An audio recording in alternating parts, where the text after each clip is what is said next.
Hello,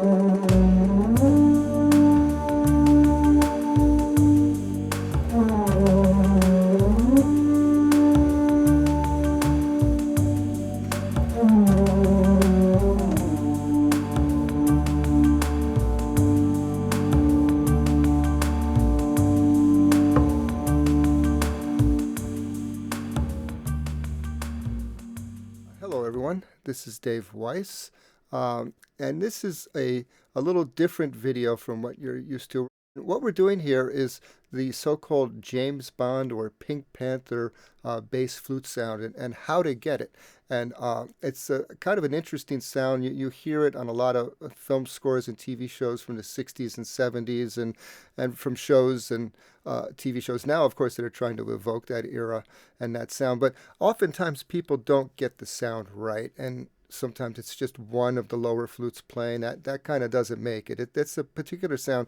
It's actually something that's very easy to do. It's easier to do than actually finding a bass flute or a bass flute player, to tell you the truth.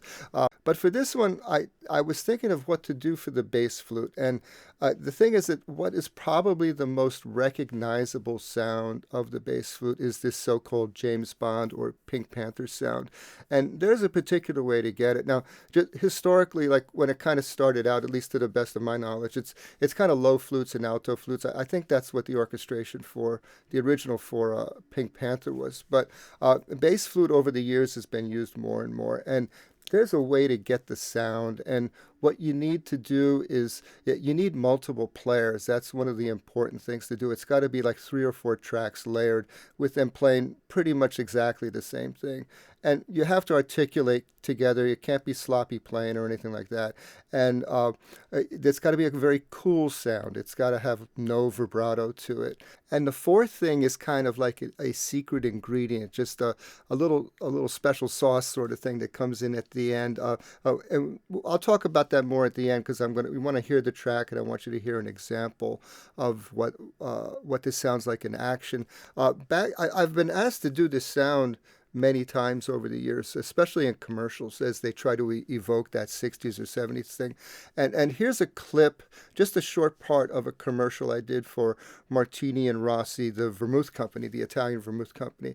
And they had this big ad campaign back in the 90s where they evoked the James Bond thing. And so here's just a clip of it. I think it's only like 15 seconds, so check it out. I did this for Duotone Audio Group here in New York. Pete Nashel, a really good friend of mine. We've done so many great things over the years. So check this out.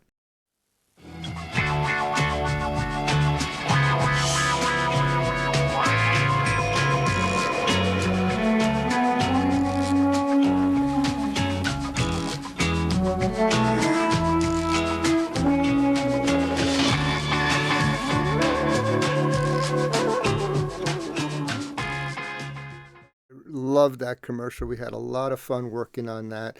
I got to play 4 or 5 bass flute tracks on that, and that was a big ad campaign back in the 90s. Come back to my YouTube channel in the future, David Weiss Flute on YouTube. I'm gonna pull down a bunch of clips of that from the internet over the next few weeks because they had a lot of fun with that, and they had making of videos of how they made. It's not just one commercial. There's a series of commercials. It's kind of like a running gag, running story. So check that out in the future.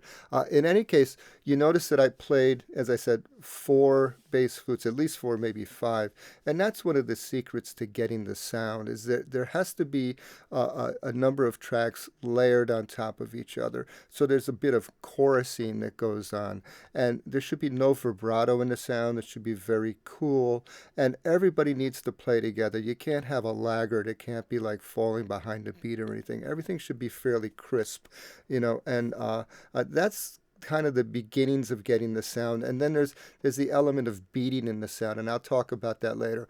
Why don't we listen short little clip for this just as a demonstration? And you're looking at the session right now. You see all the bass flutes of the blue on the left. Let me see if I can get my pointer working here. There's my mouse. I made it extra large for today. These are all the bass flutes, and then all the processing is in green. And then there's a pad, synth pad, a bass, a drum, master, click, and the rest is just for show at this point. And of course, the transport control down here. But I'm going to cut out, and we're going to just close up on the flute tracks in a minute, because you really don't need the other stuff. These 4 blue tracks, this is what we're going to be working with: bass flute 1, 2, 3, and 4.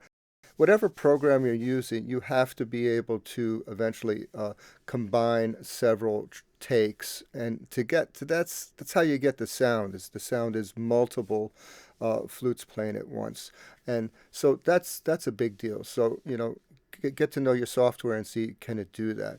I call this Martini. This was for, because of course James Bond drank martinis, so it's a cool track. It's a little on the slow side for this, but it definitely could work for the right scene, that's for sure. You'll see there's panning here. This is panned hard left. It might be hard to see on the screen because it gets a little slow. General rant against Pro Tools. Some of this stuff is so small to read. I mean, you got to get out of your seat and put your head next to the screen. What is that microphone? What? So you got the panning here, hard left. 2 is around 10 o'clock.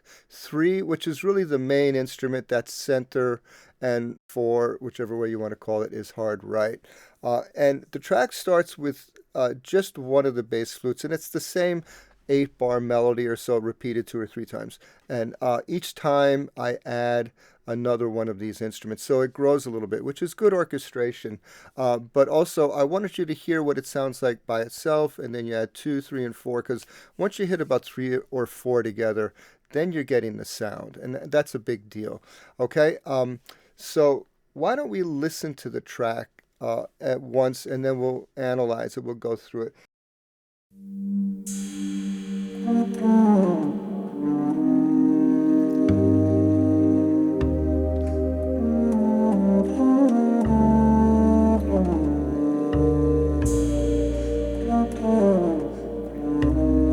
Yeah, so that's all solo so far.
Yeah, my wife will tell you how I'm always yelling at the software, right?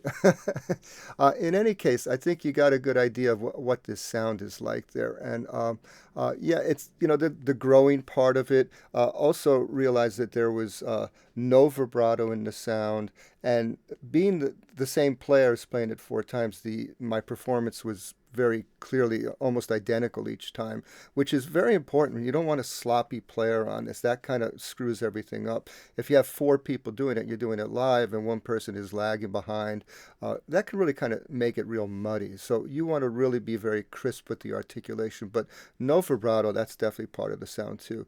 But there's a natural bit of chorusing that happens that's, I think, very important. Even you can also call it slightly out of tune. That's an important part of the sound, but that should be very sparingly, just so there's a little bit of beating in the sound. You don't want it perfectly in tune, just a little something that gives it a little bit of life. Okay, that's pretty much it. I hope you had fun on this and you learned something.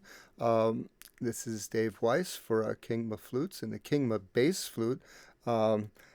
Check out my YouTube channel if you get a chance. That's YouTube, David Weiss Flute, and of course Ava Kingma site, and all those goodies on there. There's lots of really great instruments, and a lot of instruments can be modified in many different ways. So that's pretty interesting. I hope you enjoyed this. I hope you found this informative. Thank you very much.